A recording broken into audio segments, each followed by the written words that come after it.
우리에게 주시는 축복의 말씀 신명기 6장 1절에서 9절입니다. 신명기 6장 1절에서 9절 같이 읽도록 하겠습니다. 시작. 이는 곧 너희 하나님 여호와께서 너희에게 가르치라고 명하신 명령과 규례와 법도라. 너희가 건너가서 차지할 땅에서 행할 것이니 곧 너와 내 아들과 내 손자들이 평생에 내 하나님 여호와를 경외하며 내가 너희에게 명한 그 모든 규례와 명령을 지키게 하기 위한 것이며 또 내 나를 장구하게 하기 위한 것이라.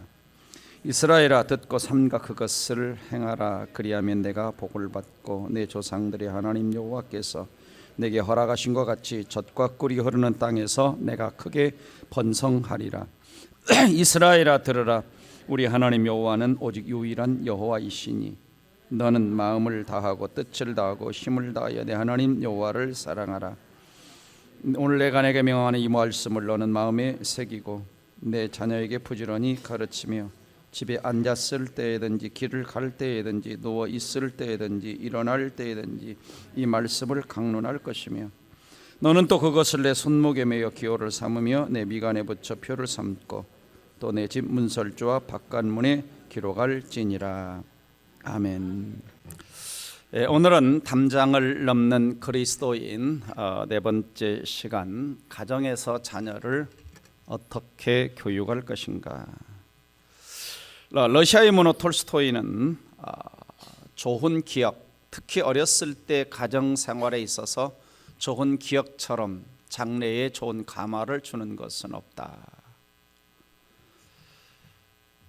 가정은 어떤 곳이냐? 가정은 우리 사랑하는 가족들, 자녀들에게 좋은 추억을 만들어가는 박물관과 같은 것이죠. 그래서 인생의 힘들고 어려운 시간들을 지날 때에 가족들과 함께 보냈던 좋은 추억들이 어려운 시기들을 이겨낼 수 있도록 하는 것입니다. 그렇지 않고 나쁜 기억들, 쓴 기억들은 자녀들을 삐뚤어지게 만들고 그리고 탈선하게 만드는 것이죠. 이런 말이 있죠. 부모 이상의 거울은 없다. 부모 이상의 거울은 없다. 부모는 자녀들에게 최고의 스승이다. 우리에게 자녀 교육은 부모에게 주어진 가장 중대한 사명이라고 할 수가 있습니다. 하나님은 모든 것을 다스리는 주권자지만 하나님은 부모라고 하는 수단을 통해서 우리에게 맡겨진 자녀들을 양육하기를 원하시죠.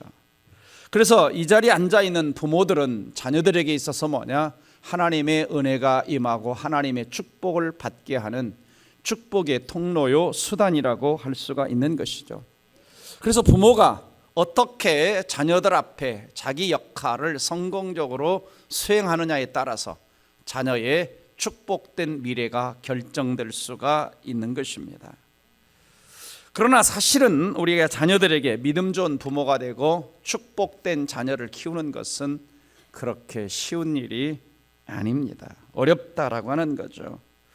저도 종종 아버지로서 생각을 하죠. 나는 정말 자녀들에게 믿음 좋은 아버지일까? 자녀들을 잘 양육한 아버지일까? 자녀들이 이미 저희 자녀들이 성장을 했지만 여전히 자녀 신앙교육을 위해서 악전고투하는 부모라고 할 수가 있습니다. 그래서 부모는 언제나 완료형 부모가 아닌 현재 진행형 부모다라고 하는 것이죠. 과연 우리 가운데 하나님과 사람 앞에서 내 자식을 보라, 내 자식을 보라 이렇게 당당하게 말할 부모가 몇 명이나 있을까? 우리는 이런 생각을 하죠. 자녀가 좋은 대학을 들어가고 좋은 직장을 다니고 또 월급을 많이 받는 자녀가 되면 잘 키웠다. 사람들이 그러죠. 대개 자녀 참 잘 키웠네요. 이렇게 이야기를 합니다. 과연 그럴까? 전에도 한번 말씀드린 적이 있는데 전에 옥하는 목사님께서 부교육자들에게 이런 말씀을 하신 적이 있었습니다. 내가 주님의 일을 열심히 하니까 내 자녀들을 잘 키워주셨다. 아들만 셋이거든요. 아들만 셋. 내 자녀를 잘 키워주셨다. 이렇게 말씀하신 적이 있습니다. 그렇다면 아들의 생각도 맞을까라고 하는 거죠. 아들의 생각도 맞을까? 그래서 옥하는 목사님 돌아가시고 일주기 추도식에서 제가 그 아들에게 이런 이야기를 했어요. 아버지가 그러시더라. 하나님의 일을 열심히 하니까 하나님이 자식을 잘 키워주셨다. 이렇게 아버지가 이야기하시더라 라고 이제 아들에게 제가 전달을 해줬더니 그 아들 장남이 이런 이야기를 했습니다. 목사님, 좋은 학교 나왔다고 내가 잘 큰 겁니까? 좋은 학교 나왔다고 잘 큰 겁니까? 내가 결혼을 해서 아버지가 되었는데 도대체 아버지가 뭐 하는 존재인지 모르겠다는 것이죠. 그 말은 뭡니까? 자기는 성장을 하면서 아버지 곁에서 아버지의 사랑을 별로 경험하지 못한 겁니다. 그 아들이 아이러니하게도 책을 썼습니다. 책 제목이 뭐냐? 아버지라고 하는 책을 썼어요. 아버지라고 하는 책을 썼는데 아버지에 대해서 좋은 추억을 자꾸 찾는데 별로 없대. 생각이 안 나더래. 아버지랑 한 게. 그래서 딱 하나가 생각이 나더래요. 아버지가 미국 유학을 가셨을 때 그때 자기가 이제 아버지한테 가게 됐는데 아버지가 따뜻하게 음식을 한 끼 이렇게 맛있는 거 해줬던 그게 자기 아버지에 대한 좋은 추억 한 가지가 있더라는 겁니다. 내가 아버지가 되었는데 아버지로서 뭘 해야 될지. 그래서 좋은 학교 나왔다고 목사님, 그것이 잘 큰 겁니까? 라는 반문을 제가 아직도 굉장히 마음에 메아리 치는 이야기로 남아 있습니다. 여러분, 자녀교육이라고 하는 건 뭡니까? 위키피디아 사전에서는 이렇게 정의를 내리죠. 자녀교육이란 태어날 때부터 성년이 될 때까지 키우고 교육하는 과정이다. 자, 어떤 면에서는 맞습니다. 그러나 성경적인 관점에서 이것은 온전한 정의가 아니죠. 왜냐하면 자녀 교육을 할 때 세상의 교육과 교회 교육은 다릅니다. 왜냐하면 세상의 교육은 자녀의 영혼, 자녀의 영혼에 대해서 관심을 갖지 않습니다. 그렇죠. 그리스도인의 부모는 자녀 교육을 할 때 반드시 자녀의 영혼에 대해서 그리고 자녀의 영혼에 대해서 초점을 맞추고 교육해야 되는 것이죠. 왜? 우리 사랑하는 자녀들이 사는 기간은 단지 이 땅에 사는 기간만이 아닌 저 영혼까지 이어지는 순간들이 있기 때문입니다. 그래서 성경적인 자녀 교육의 목적은 도덕이 아닙니다. 도덕이 믿음을 만들어내지 못하죠.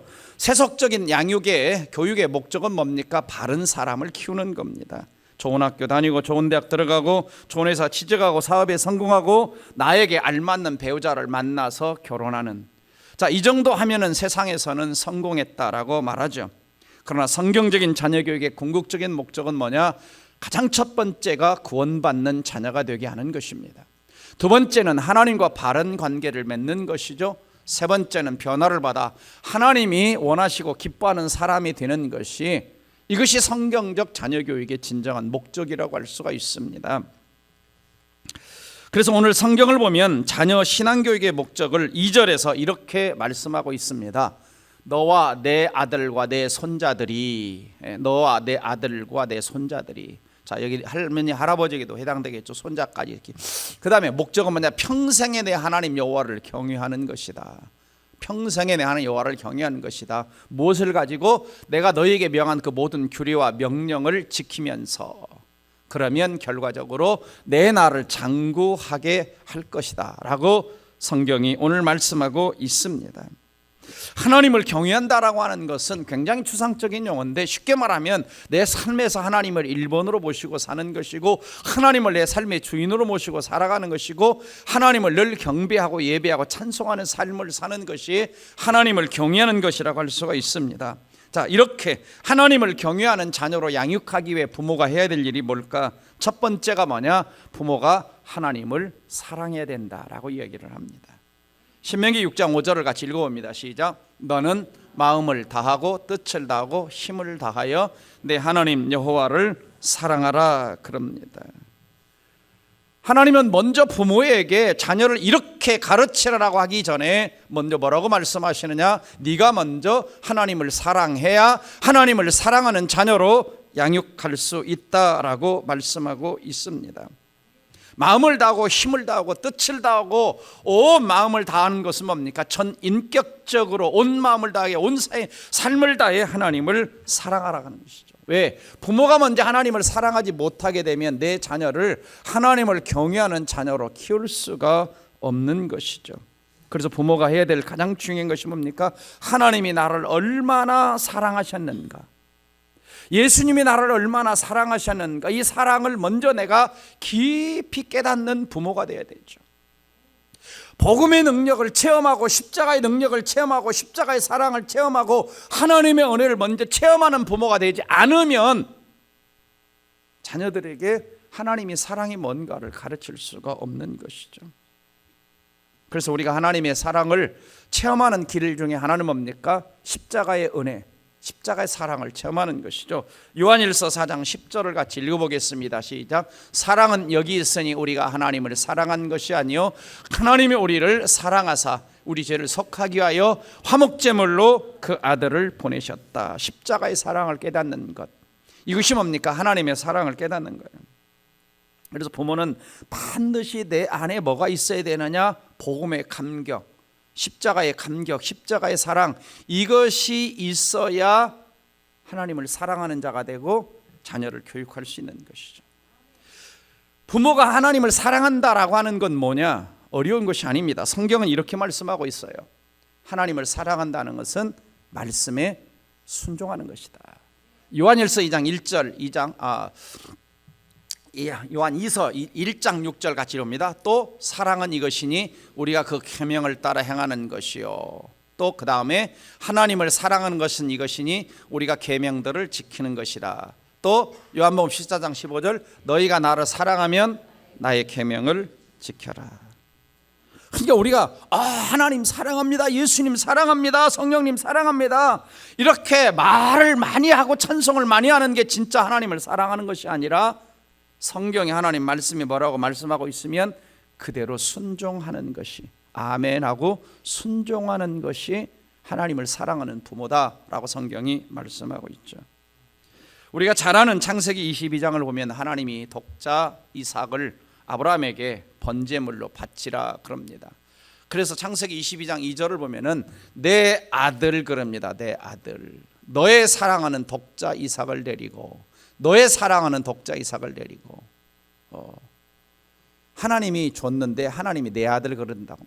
내가 사랑하는 이삭이라고 말하지 않고 네가 사랑하는, 내가 너에게 준 아들이라고 말하지 않고 너의 아들, 너의 사랑하는 독자, 하나밖에 없는 아들, 그것 데리고 모리아 땅 가서 그를 번제로 드리라.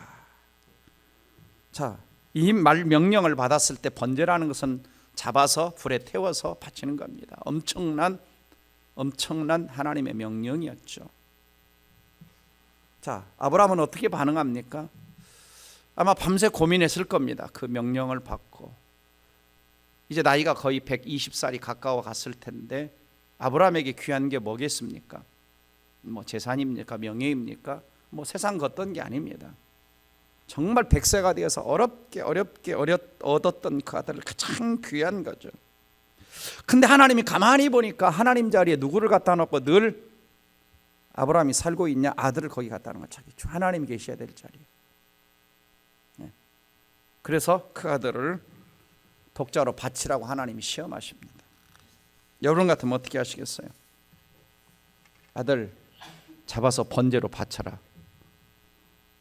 아유, 하나님, 그 자식 말도 잘 안 듣는데 잘 됐습니다.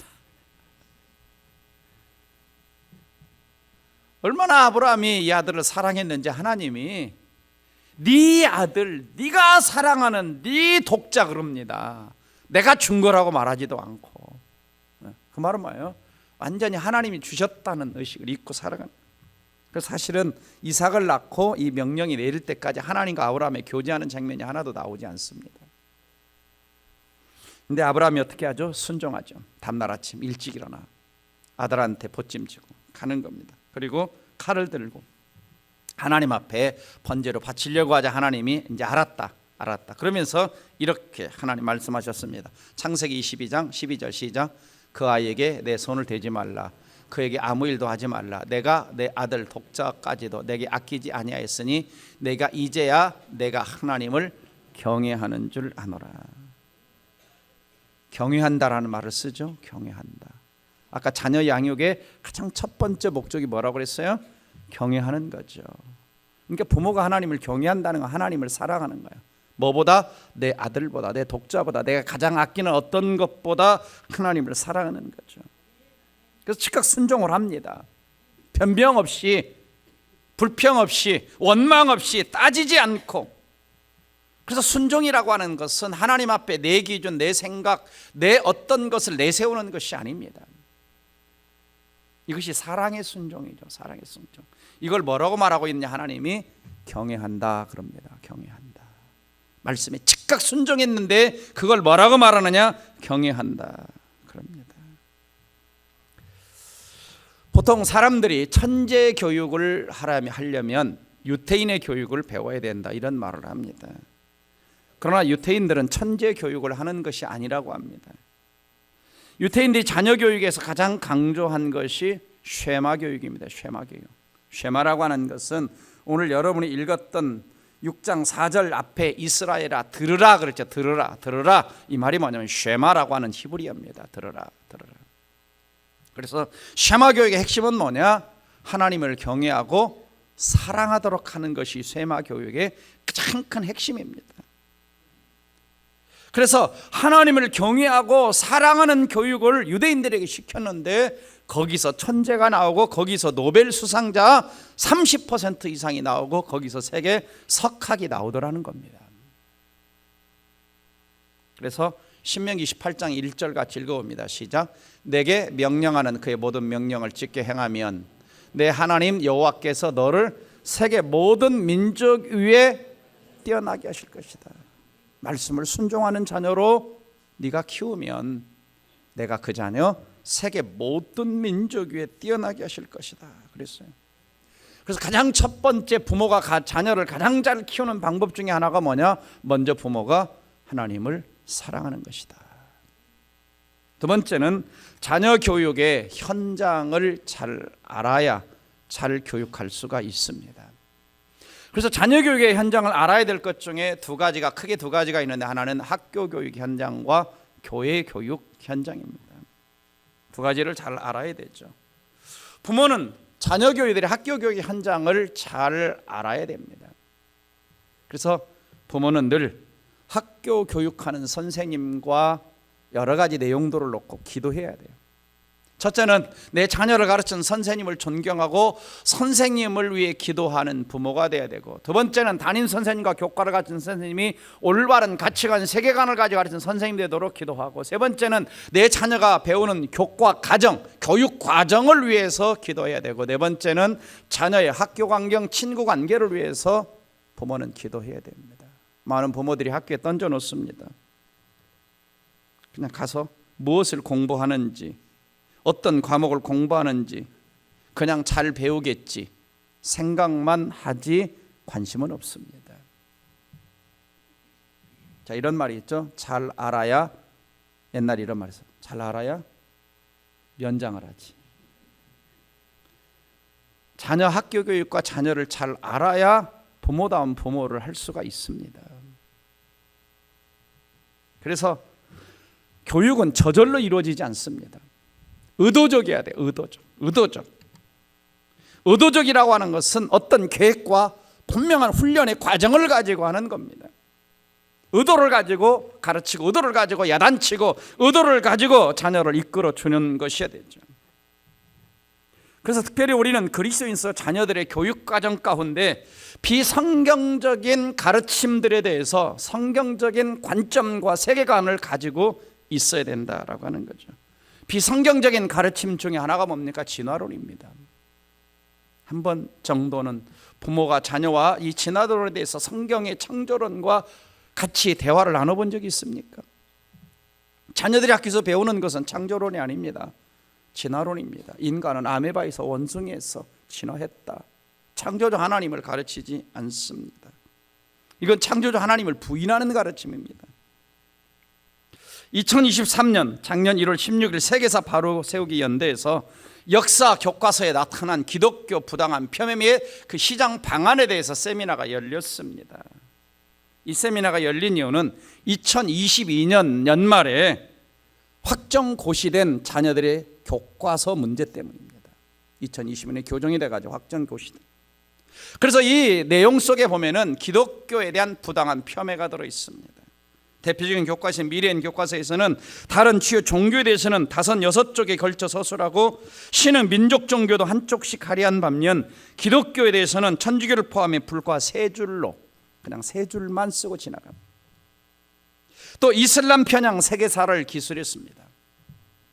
그래서 이슬람에 대해서 썼는데 뭘 갖다 인용했었냐? 이슬람 포교 책자를 갖다 그대로 갖다 인용을 해놨어요. 포교하는 책자 내용을 갖다 그대로 인용을 해놓고 이슬람은 종족, 계급에 대해서 차별이 없고 타종교에 대해서도 인정해준다, 이런 식으로 잘못된 편향적 내용을 교과서에 실었습니다. 그래서 자녀들이 자동적으로 이 급교사를 배운 아이들이 이슬람에 관심을 갖도록, 그래서 이슬람의 신자들이 우리나라에서 급속도로 지금 늘어나고 있습니다. 그래서 교과서에 역사 교과서에 이슬람이 18조, 불교 6조, 기독교 2조 이렇게 실려져 있습니다. 여러분 아십니까? 예? 얼마나 편향적입니까? 기독교를 폄훼하죠. 그 다음에 근현대사에서 불교와 유교의 역할을 설명하면서 기독교의 역할은 아무런 언급이 없습니다. 근현대사에서 우리나라가 1800년대 말부터 기독교가 들어오면서 얼마나 많은 한국교회가 역할을 했습니까? 언급이 없어요. 그리고 불교와 기독교를 종교적 측면이 아니라 문화라고 하는 것으로 포장해서 아이들에게 이야기를 해버립니다. 이것이 우리 아이들이 배우는 교과서 내용입니다. 동성애자 대해서는 성소자를 뭐라고 바꿔버렸냐? 사회적 소수자로 정당화해서 바꿔버렸고, 여성과 남성 외에 2가지 성밖에 없는데 수석까지 제3의 성을 인정하고 동성결혼을 옹호하고 성전환을 옹호하고 이런 것들이 어디에 실려 있느냐? 우리 자녀들이 새로 개정된 2022년 확정된 교과서에 들어가 있습니다. 그 외에도 지금 제가 여기 원고가 많이 들어요. 그 외에도 많아요. 과연 우리는 부모로서 자녀들이 학교에서 무엇을 어떻게 배우고 있는지, 성경과 어긋나는 것들을 어떻게 배우고 있는지, 과연 우리는 얼마나 관심을 가지고 기도하고 있는가라고 하는 것입니다. 우리는 크리스찬 부모로서 분명한 성경적 세계관, 성경적 가치관을 가지고 자녀들과 대화할 필요가 있는 것이죠. 그렇게 못하면 어떻게 되냐? 자녀들이 그 모든 것들에 대해서 아니요라고 말할 수 있을 만큼 성경적으로 철저하게 교육을 시켜야 됩니다. 왜냐하면 내가 바른 가치관과 바른 성경적 세계관이 있으면 아닌 것을 배울 때 아니라고 말을 할 수가 있는 것입니다. 또 한 가지 부모가 알아야 될 것은 자녀들의 주일학교 교육 현장입니다. 똑같아요. 부모들이 학교도 그냥 던져놓고 학교가 알아서 하겠지, 주일학교도 던져놓고 주일학교 선생님들이 알아서 하겠지 하고 방관 자세입니다. 부모가 해야 될 일은 뭐냐? 주일학교 담당 교육자 선생님에서 기도해야 하고, 그 다음에 2번째는 생명의 말씀을 체험적으로 잘 선생님들이 가르칠 수 있도록 기도해야 됩니다. 체험적으로 가르쳐야 돼요. 그래서 사실상 주일학교 선생님들 가운데 하나님에 대한 분명한 체험, 구원의 확신과 기쁨이 없는 교사들은 자격이 없는 겁니다. 그냥 보조교사만 해야 돼요. 진리를 가르칠 자격이 없어요. 교육자들은 잘 체크해야 됩니다. 그래서 구원의 확신과 기쁨, 십자가 사랑과 은혜를 알도록 기도해야 되고, 자녀들이 체험적이라는 것은 막 치유를 체험하고 은사를, 이게 아닙니다. 예수를 만나는 거예요. 하나님을 만나는 거예요. 하나님만이 참 신이라는 걸 확신하는 겁니다. 예수님만이 나의 구원자요 주님인 걸 확신하는 게 이게 뭐야? 이게 체험신앙입니다. 이걸 배워야 돼.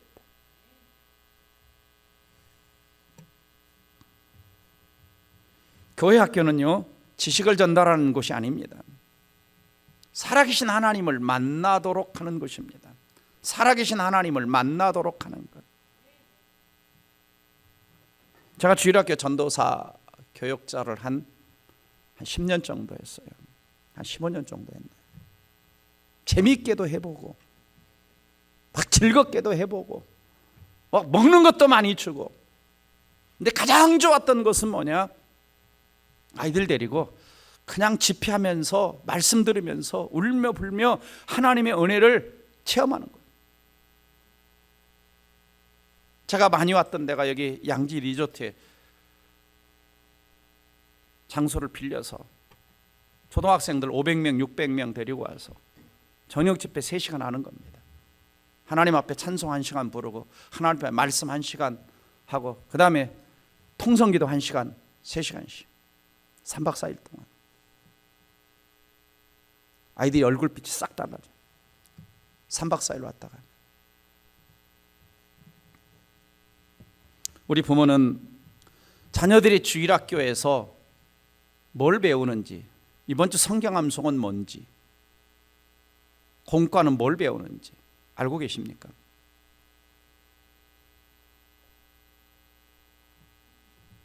또 주일학교에 보낼 때 부모는 어떻게 보내세요? 토요일부터 준비해가지고 성경 암송은 했는지, 공과책은 잘 준비했는지, 교회 성적이 가방은 잘 준비가 됐는지, 헌금은 준비가 잘 됐는지.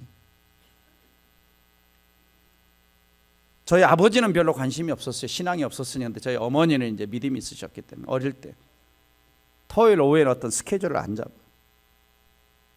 옷을 깨끗하게 빨아놓고 입고 갈 옷을 없는 상황에서 헌금 옛날에 1원짜리 종이돈 팍팍 이렇게 데려가지고 준비시키는 겁니다.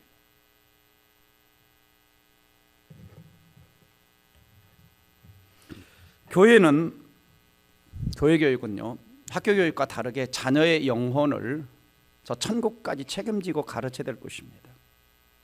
학교는 인본주의를 가르치지만 교회는 신본주의를 가르치는 것입니다. 근본적으로 달라야 돼요. 그래서 철저하게 지도자와 교사들이 신본주의 정신이 철저하게 무장되지 않으면 자칫하면 도덕교육에서 끝납니다. 제가 전에 섬겼던 교회에서 딱 주일학교 교육관을 딱 올라가면 뭐라고 써 있느냐? 영감 있는 교육다, 이렇게 붓글씨로 크게 써 있어요. 근데 어느 날은 제가 그 글씨를 보는데 영감이 느껴지질 않아요. 주일학교 교실을 들어가서 쳐다보는데 영감이 느껴지질 않아요. 영감이라는 건 뭡니까? 성령의 강력한 역사가 있는 교육이라 이 뜻입니다. 마치 도덕교육을 하고 있는 것 같은. 여러분, 우리 자녀들이 학교 교육을 최고로 잘 받는다고 해서, 최고의 학위를 받고 최고의 석학이 됐다고 해서 잘 받은 게 아닙니다. 하나님을 모른다면, 예수님을 모른다면 그것은 실패한 가정교육입니다. 왜요? 지옥불에 떨어지기 때문입니다. 우리는 부모로서 경각심을 가져야 됩니다. 지금 이 시대는 기하급수적으로 우리 청소년 젊은이들이 교회를 떠나고 있습니다. 대학교 캠퍼스에 대학생 선교단체들이 초토화됐습니다. 뭐 한국계 주일학교는 말할 것도 없이 우리 노예만 해도 주일학교가 없는 교회가 40개 교회가 넘습니다. 주일학교 자체가 없어요. 150개 교회 중에서 40개 교회가 주일학교 자체가 없습니다. 심각하죠.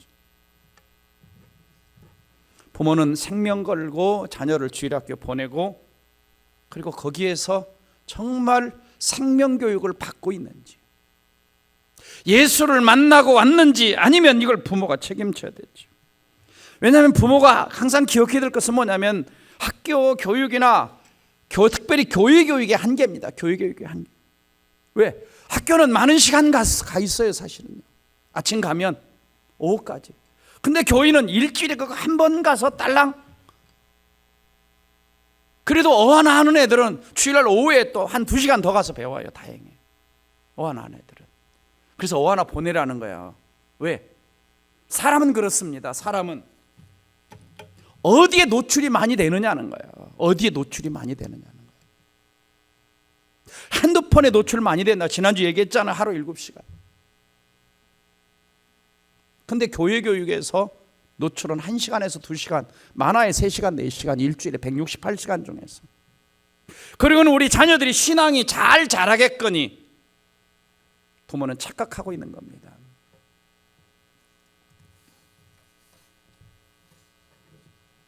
자, 요즘에는 전문가 시대가 됐죠. 그래서 전문가들에게 뭘 다 맡깁니다. 교회도 마찬가지입니다. 원래 성경의 1차적인 교육은 아버지가 역할입니다. 아버지. 신앙교육의 책임은 아버지예요. 성경에 다 보시면 아버지에게. 근데 역사적으로 7세기에 스콜라 철학과 또 대학들이 발달하면서 학교 교육이 전문가들에게 넘어가기 시작을 합니다. 전문가들이 부모가 했던 교육이었어요. 그리고 18세기에 산업혁명이 일어나면서 주일학교가 생겨나게 되고, 주일학교가 생겨나면서 부모들은 일하러 가버리고, 다 일하러 가버리고 교회 학교에다가 자녀 교육을 맡겨버립니다. 잘할 것이라고.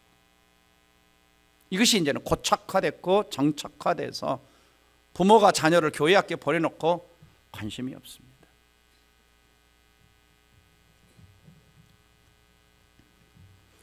그래서 세 번째 부모가 할 일은 뭐냐? 부지런히 부모가 가르치라고 그럽니다.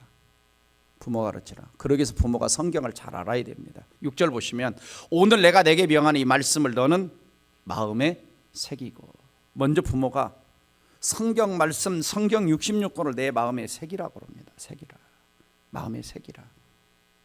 암송할 정도로 성경을 읽으라는 거예요. 암송할 정도로 성경을 부모가 알라는 것입니다. 그래야 성경의 기준을 알고 성경적 세계관을 가지고 성경적 가치관을 가지고 우리가 자녀를 양육할 수 있습니다. 그래서 부모는 교회에서 성경 배우고 가르치는 일에 이 시간들이 있다면 필사적으로 머리 내밀고 가서 배워야 됩니다. 나를 위해서도 배워야 되지만 내 자녀를 위해서도 배워야 됩니다. 유대인인 아인슈타인은 어릴 때 말을 제대로 못하는 열등아로 학교에서 취급을 받았습니다. 그래서 학교 생활 기록부에 선생님이 뭐라고 써느냐? 무엇이든지 성공할 수 있는 가능성은 전혀 희박한 아이, 성공할 가능성이 없는 아이, 이렇게 써놨어. 학교 선생님. 부모가 다 데리가라고. 그 엄마는 이 아이를 데리고 와서 뭐 하냐? 유대인이니까 쉐마 교육하는 거예요. 쉐마 교육. 하나님을 경외하게 하고 하나님을 사랑하는, 이렇게 키웠습니다. 그가 상대성 원리를 발견한 세계적인 천재 수학자가 된 거 아닙니까? 뭘 배웠냐 어렸을 때? 쉐마교육, 성경, 이거 말씀을 배운 거예요.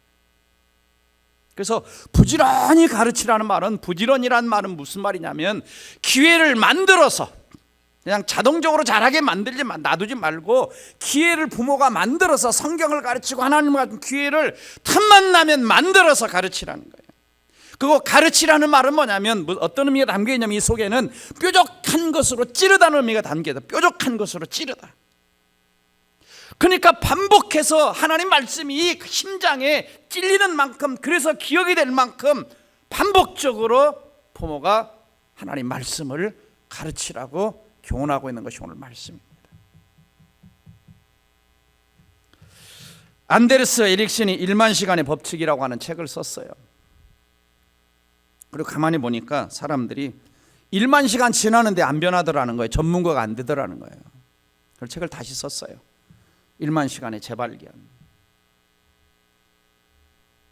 그냥 1만 시간을 보내면 사람이 변화되는 것이 아니라 의도적이어야 된다는 거예요. 의도적. 아까 말씀드렸죠. 의도죠. 자녀를 부지런히 의도적으로 하나님을 경외하는 자녀로, 그냥 교회 학교 보내면, 그냥 학교 보내면 저절로 잘 배우겠지, 저절로 잘 성장해 가는 것이 아니라 의도적으로 하나님을 경외하는 자녀로, 의도적으로 성경적인 생각을 가지는 자녀로 의도적으로. 그래서 계속 첫째는 목표를 정하고, 두 번째는 의도적으로 훈련하고, 세 번째는 피드백, 계속적으로 평가하라. 그래서 1만 시간의 재발견에서 그렇게 이야기를 하고 있는 겁니다. 그렇죠? 여러분 사업장도 어떻게 합니까? 그냥 가만히 있으면 될 걸로 합니까? 아니잖아요. 사업장 의도적으로 해야 되잖아요. 고객의 타겟을 맞추고 입맛을 맞추고 하는 거 아닙니까? 지난주도 제가 이 짬뽕을 먹으러 갔어요. 장로님이 짬뽕 사준다고 그래서 교육자. 얼마 안 생겼는데 손님이 왜 이렇게 많은지. 그래서 짜장면 먹어봤더니 그래서 짬짜면을 먹어봤어요. 맛있더라고요. 왜냐하면 의도적으로 그렇게 만드는 거. 의도적으로 뭐 했냐? 사람들의 입맛을 맞추려고 계속적으로 노력하고 또 노력하고 또 노력하고 또 바꾸고 또 실험해보고 또 실험해보고 하는 거죠. 자녀 교육도 마찬가지입니다. 이렇게 했는데 잘 안 돼요. 또 의도적으로 또 바꿔보고 의도적으로 또 해보고 의도적으로 또 해보고 될 때까지, 변화될 때까지.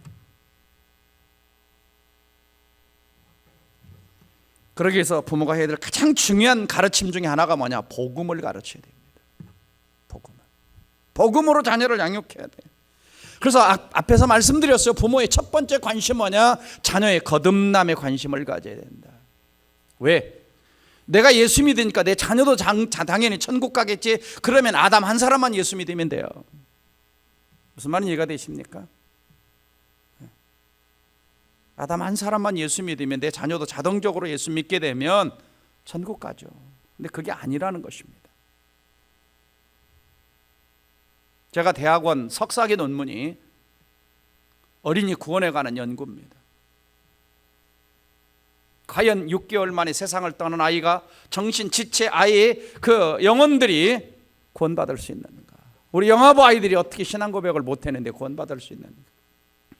이런 고민들을 가지고 제가 대학원 석사학위 논문을 쓴 것이 어린이 구원에 관한 연구입니다. 이 분야의 논문을 쓴 사람이 아무도 없어요. 내용이 뭐냐고 물으신다면 국회 도서관에 들어가서 보시기 바랍니다. 유전기 해가지고 어린이 구원에 관한 연구하면은 여러분이 한 2,000원인가 내고 사서 볼 수가 있어요. 구원에 관해서 관심을 가져야 돼요. 왜냐하면 오늘날 청소년들의 신의식을, 여러분 자녀들의 신의식, 하나님의 의식을 점검해 보세요. 그들은 행에 기초한 의, 심리적 안정으로서 종교, 멀리 떨어져 간섭하지 않은 신 정도로 하나님을 생각하는 이런 경향들이 강합니다. 그래서 미국의 경우를 보면은 10대들의 교회 다니는 아이들하고 교회 안 다니는 아이들하고 행동 방식이 거의 차이가 없다는 설문조사가 있어요. 그 말은 뭐냐? 그들이 생각 속에 성경적 가치관이 들어있지 않다는 거예요. 사랑하는 여러분, 자녀의 영혼을 위해서 어떤 전략을 가지고 준비하고 계십니까? 우리는 19일 날 자녀들을 위하여 입시 지형 이 세미나를 합니다. 19일 날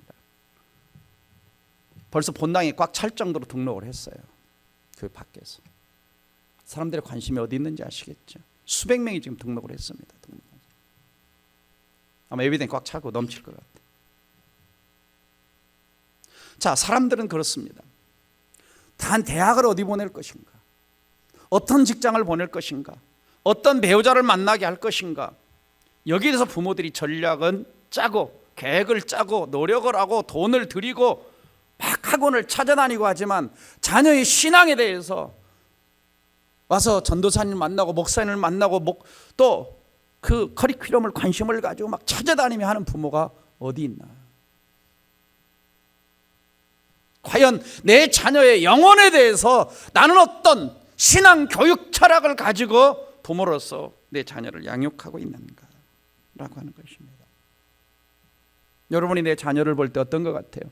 이 자녀 안에 복음에 대한 감격이 있는가? 주님에 대한 갈망이 있는가? 십자가에 대한 은혜가 있는가? 아니면 그런 생각이 하나도 없이 그냥 땅만 쳐다보고 세상 가치만 가지고 살아가고 있는가? 진정한 믿음 좋은 부모는 그 마음의 구원에 감격과 기쁨을 가지고 자녀의 영혼에 관심을 갖는 겁니다. 그래서 부모는 자녀에게 신앙을 전수해야 할 책임이 있습니다. 같이 읽어봅니다. 이사야 59장 21절 시작. 여호와께서 이르시되 내가 그들과 세운 나의 언약이 이러하니 곧 내 위에 있는 나의 영과 내 입에 둔 나의 말이 이제부터 영원토록 내 입에서와 내 후손의 입에서와 내 후손의 후손의 입에서 떠나지 아니하리라 하시니라. 여호와의 말씀이니라. 너의 입에서, 내 후손의 입에서, 내 후손의 후손의 입에서 하나님 말씀이 떠나지 않도록 하는 것이 우리의 책임과 사명입니다. 여러분, 한국교회가 3대, 4대, 5대를 자랑했던 시대가 있었습니다. 이제는 그 신앙의 대가 끊겨져 가고 있습니다. 여러분, 신앙의 3대를 넘기기가 쉽지 않습니다. 쉽지 않아요. 다윗이 믿음이 좋았어요. 다윗이 믿음이 좋았다는 것은 다윗이 누군가 앞에서 신앙교육을 잘 받았어요. 그런데 다윗의 아들 솔로몬은 반쪽 신앙이 돼가지고 우상 숭배하고 이방 여인들과 결혼하고, 그 다음에 그 아들 르호보암 때 가서 나라가 쪼개지고 3대가 가지 않아서 나라가 무너집니다. 여러분, 이스라엘 백성들 광야 세대는 체험을 했습니다. 그 다음에 가나안 땅 들어가서 그들은 학습 세대를 살아갑니다. 그 다음에 사사기로 넘어가면서 하나님을 망각하는 시대가 되어져 버립니다. 금방 잊어버립니다. 나와 내 후손과 후손의 후손의 입에서 하나님 말씀이 계속적으로 있도록 우리가 고민해야 된다라고 하는 거예요. 그래서 다양한 방법으로 교육을 해야 되는데, 유대인들은 어디서든지 하나님 말씀을 부지런히 가르치는 거예요. 부지런히 어디서든지. 그래서 내 자녀에게 부지런히 가르치며 집에서, 길에서, 누워서, 일어나서, 무슨 말입니까? 때와 장소를 가리지 않고 걸어가다가도, 쇼핑하다가도, 저 강원도 바닷가 놀러가서, 제주도 가서도 신앙 노출 빈도를 높이라는 거예요. 그래서 유대인들은 가정교육이 가장 잘 돼 있는 민족이죠. 그들은 어디서 많이 교육합니까? 식탁교육. 식탁교육을 많이. 그래서 유대인이 식탁은 마치 교회 강대상 같다고 그럽니다. 식탁 때마다 토라와 탈무드 공부를 시킵니다. 손님이 와도 계속 하는 것이죠. 그래서 시편 128편 3절에 내 식탁에 둘린 자식들은 어린 감람나무 같으리로다. 식탁 교육을 하는 것이죠. 전혜성 박사는 섬기는 부모가 자녀를 큰 사람으로 키운다, 이 책을 썼습니다. 6명의 자녀인데요, 하버드, 예일대를 다 졸업을 시키고 뛰어난 인재로 길러낸 어머니죠. 미국에서 100년간 미국의 가장 공헌한 백인 중에 남편과 두 아들, 그 사람이 포함될 정도로 훌륭한 믿음의 가정. 이 가정의 독특한 원칙은 뭐냐? 아침 식사는 가족이 함께하는, 몇 시에? 아침 6시 반에. 불문율. 그래서 그때 신앙 문제, 학업 문제, 시사적 이야기를 나눴다고 합니다. 어느 날 한 모임에서 막내 아들 고종주라고 하는 사람이 이런 질문을 받았다. 너는 50%가 한국인이고 50%가 미국인이냐? 왜? 미국에서 자랐으니까, 부모 밑에. 그자 막내 아들이 뭐라고 대답을 했을까요? 이렇게 대답을 했다고 합니다. 네. 나는 100% 크리스찬입니다. 너는 미국인이냐 한국인이냐, 정체성이 뭐냐? 그렇게 질문하니까 나는 100% 크리스찬입니다. 신앙교육이 확실했던 거죠. 내 정체성은 하나님의 백성이라는 대답을 한 겁니다. 왜 이렇게 대답할 수 있었습니까? 부모의 신앙교육의 결과죠. 마지막으로 자녀를 어떻게 양육해야 되느냐? 다양한 방법으로 교육하라는 거예요. 그래서 손목에 메고 기호를 삼고 미간에 붙여 표를 삼고 집문서를 주어 바깥문에 기록할지니라.